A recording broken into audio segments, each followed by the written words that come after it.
Hi friends, I Mahesh, educator and Unacademy. Unacademy యాప్ని ఫ్రీగా download చేసుకోండి. డిస్ప్లే మీద కనబడుతున్న ఈ లింక్ని కింద డిస్క్రిప్షన్ బాక్స్లో ఇవ్వడం జరిగింది. ఆ లింక్ని మీరు క్లిక్ చేయడం ద్వారా మమ్మల్ని ఫాలో చేయవచ్చు. అండ్ మేము అర్థమెటిక్స్ అండ్ రీజనింగ్ నుంచి ప్రతి టాపిక్ పైన షార్ట్కట్స్తో కూడిన ట్రిక్స్ని అప్లోడ్ చేయడం జరుగుతుంది. మా ఛానల్ యొక్క అప్డేట్స్ని పొందాలనుకుంటే సబ్స్క్రైబ్ బటన్ పైన క్లిక్ చేయండి, పక్కనున్న బెల్ ఐకాన్ పైన క్లిక్ చేయండి.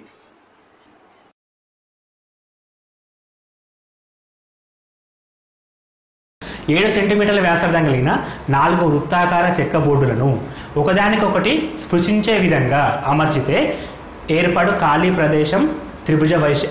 ప్రదేశ వైశాల్యం ఎంత?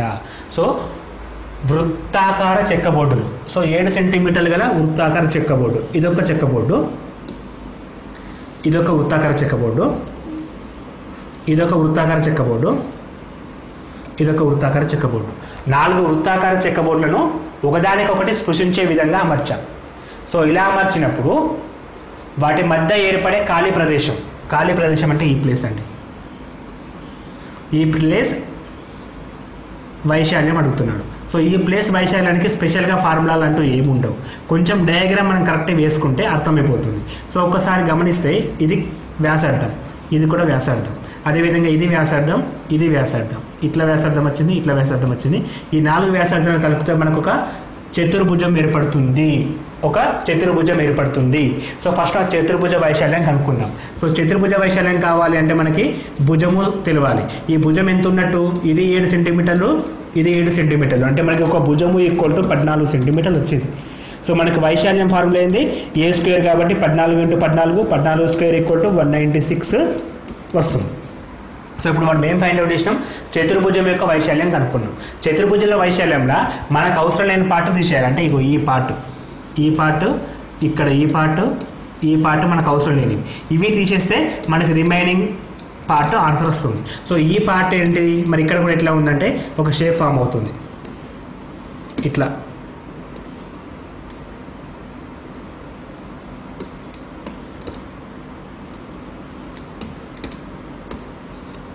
ఇట్లా ఒక షేప్ లెక్క వస్తుంది. సో ఈ అంటే ఈ 4 హాఫ్స్ అండి. ఇదొక హాఫ్, దీనికి ఇంకొక హాఫ్. సో ఇట్లా 4 హాఫ్స్ని యాడ్ చేస్తే మళ్ళీ ఒక సర్కిల్ ఫామ్ అవుతుంది మనకి. ఈ అన్ని 4 పార్ట్స్ని, అంటే ఇదొక పార్ట్, ఈ పార్ట్ అంటే మొత్తం తీసేస్తే ఒక సర్కిల్ వస్తుంది. ఆ సర్కిల్కి వ్యాసార్థం ఎంత ఉంటుంది? మళ్ళీ 7 ఉంటుంది. అంటే ఇప్పుడు మనం ఈ చతురస్ర వైశాల్యంలోకి వృత్త వైశాల్యాన్ని తీసేయాలి. సో వృత్త వ్యాసార్థం ఎంత? 7. సో వృత్త వ్యాసార్థం ఏదైతే వృత్త వైశాల్యం πr² ఫార్ములా. సో π అంటే 22/7 ఇంటూ r² అంటే 7 × 7. ఒక 7కు ఒక 7 క్యాన్సిల్ అయితే 22, 7, 2 ఏళ్ళ 14, 2 ఏళ్ళ 14 + 1 15, 154 వచ్చింది. సో ఇప్పుడు ఈ 196 154 తీసేస్తే మనకి ఇది 2, ఇది 42. సో మనకు ఆన్సర్ ఎంత వస్తుందంటే 42 వస్తుంది. అది రిక్వైర్డ్ ఆన్సర్. కావాల్సిన ఆన్సర్ ఎంత? 42 చదరపు సెంటీమీటర్లు, మీటర్లు ఏది ఇస్తే ప్రమాణాలు తీసుకుంటాం. ఇక్కడ డయాగ్రామ్స్ అనేది ఇంపార్టెంట్. డాటాని అర్థం చేసుకోవాలి, క్వశ్చన్ని ఒక డయాగ్రామ్ వేయాలి. కరెక్ట్గా ఇక్కడ చతురస్రంలోకి ఒక వృత్తం తీసేస్తే మనకు కావాల్సింది వస్తుందని చెప్పి తెలుస్తుంది. దీనికి వేరే ఫార్ములాస్ గుర్తుంచుకున్నా కూడా మనం టైంలో మర్చిపోతాం కాబట్టి డయాగ్రామెటికల్గానే చూడండి క్వశ్చన్ని. సో డయాగ్రామ్ ప్రకారం ఏ వైశాల్యం అడిగితే ఆ వైశాల్యం కనుక్కుంటే సరిపోతుంది. కాబట్టి చాలు. Next question. గోళం ఉపరితల వైశాల్యం 154 చదరపు సెంటీమీటర్లు అయితే దాని వ్యాసార్థం ఎంత? Straight forward question. గోళం ఉపరితల వైశాల్యం ఫార్ములా తెలిస్తే సరిపోతుంది.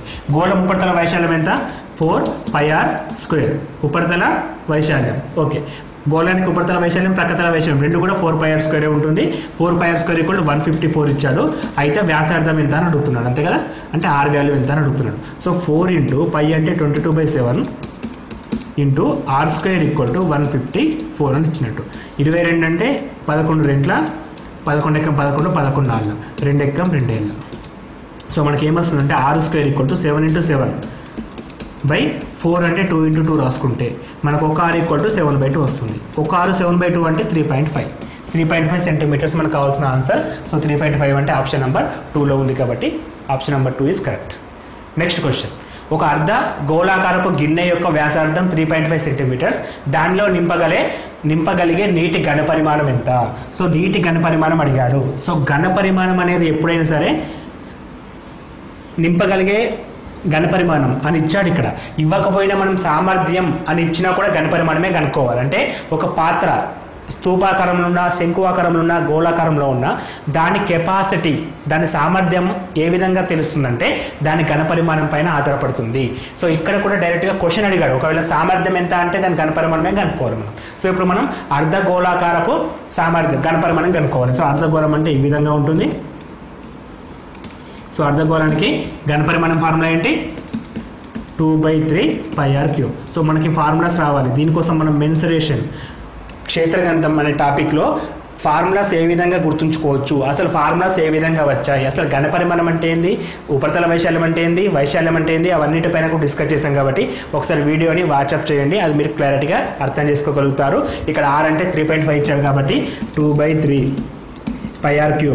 π అంటే 22/7 ఇంటూ 3.5 3.5.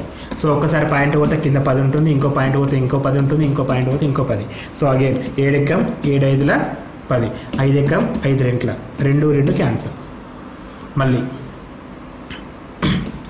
ఇది 11 ఉంటుంది, ఇది 5 వస్తుంది, 5 పోతే ఇక్కడ 7 వస్తుంది. సో మనకి 11 × 7 × 35/30. సో 11 ×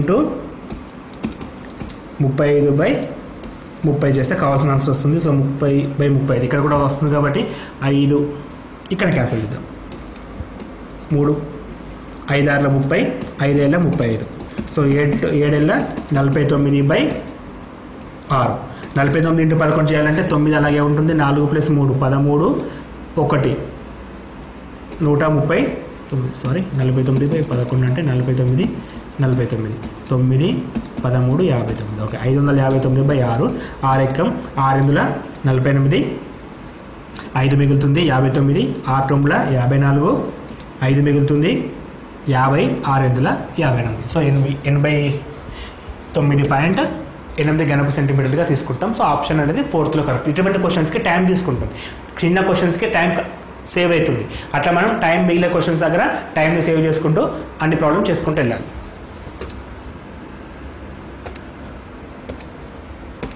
నెక్స్ట్ క్వశ్చన్, 24 మంది గల వరుసలో వాణి పై నుండి 8వది, కింది నుండి 8వది. సో మొత్తం 24 మంది ఉన్నారు. అందులో పై నుండి 8వ ప్లేస్లో కూర్చుంటే కింది నుండి 8వ ప్లేస్లో కూర్చుంటుంది అని క్వశ్చన్. సో ఇటువంటి క్వశ్చన్ కొంచెం గమనిస్తే మొత్తం 5గురు ఉన్నారు అనుకుందాం.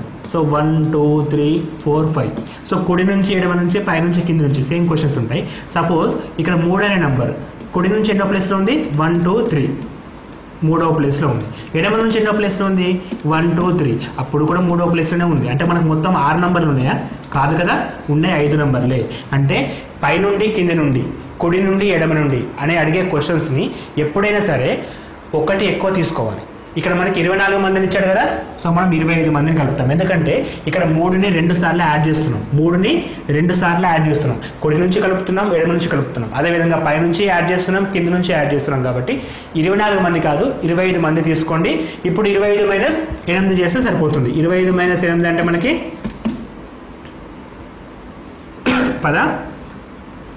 17 కదా. సో 17. 25 - 8 ఎంత? 17 + 8 25. ఓకే, ఎన్నో ప్లేస్ అది? 17వ స్థానంలో ఉన్నట్టు. సో ఇక్కడ మనకి చిన్న కీ పాయింట్ ఏంటంటే ఒకటి ఎక్కువ తీసుకుందాం అని చేస్తే సరిపోతుంది. ఎందుకంటే ఆ ఎగ్జాంపుల్ చూడండి, అర్థమవుతుంది. నెక్స్ట్ క్వశ్చన్, ఈ రోజు శనివారం అయితే 73వ రోజు ఏమవుతుంది? సో వెరీ సింపుల్ క్వశ్చన్ అండి డేట్స్లో. సో ఈ రోజు శనివారం అయితే 73వ రోజు అంటే 73/7 చేస్తే సరిపోతుంది. 73/7 అంటే 10 పోతే శేషం 3 వస్తుంది. సో 3 రోజులు కలపాలి. సో ఈ రోజు శనివారం కాబట్టి దానికి 3 రోజులు కలిపితే నెక్స్ట్ వచ్చేది ఆదివారం, సోమవారం, మంగళవారం. సో 3వ రోజు ఏమవుతుంది మనకి? మంగళవారం. అంటే option number 1 correct. Next question, ఒక మున్సిపల్ వార్డు మెంబర్ ఎన్నికల్లో 2 అభ్యర్థులు వచ్చిన ఓట్ల నిష్పత్తి 13:19. గెలుపొందిన అభ్యర్థికి ఓడిపోయిన వానికన్నా 312 ఓట్లు ఎక్కువ వచ్చాయి. అయితే ఓడిపోయిన అభ్యర్థికి ఎన్ని ఓట్లు వచ్చాయి? ఇది కూడా నిష్పత్తి అనుపాతానికి సంబంధించిన క్వశ్చన్. సో ఇక్కడ మనకి ఇద్దరి మధ్య జరిగిన ఎలక్షన్స్ గురించి చెప్తున్నాడు. సో ఇద్దరి మధ్య జరిగినప్పుడు 13 19. సో నిష్పత్తి నుంచి బయటకు వస్తే 13x 19x. సో ఇందులో గెలుపొందిన వాడు అంటే ఇతనండి. ఇతని కంటే ఓడిపోయిన వానికి ఎన్ని వచ్చినాయంటే ఎక్కువ, 19x - 13x = 312. సో ఇది ఎంత వస్తుంది? 6x = 312. సో అప్పుడు x వాల్యూ ఎంత వస్తుంది మనకి? 6 ఎక్కం 6 5ల 30, 6 ఇంట్ల 12. సో x = 52 వచ్చింది. 6 30 6 12 x = 52 వచ్చింది. సో ఇప్పుడు మనకి ఎవరు అడుగుతున్నాడు? ఓడిపోయిన అభ్యర్థి అంటే 13x, గెలిచిన అభ్యర్థి అంటే 19x. సో ఓడిపోయిన అభ్యర్థికి 13 × 52 26, 13 5 × 15, 5 × 5 60.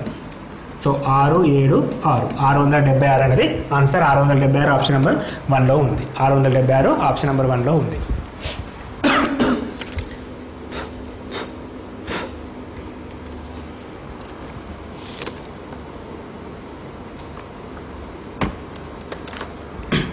Next question.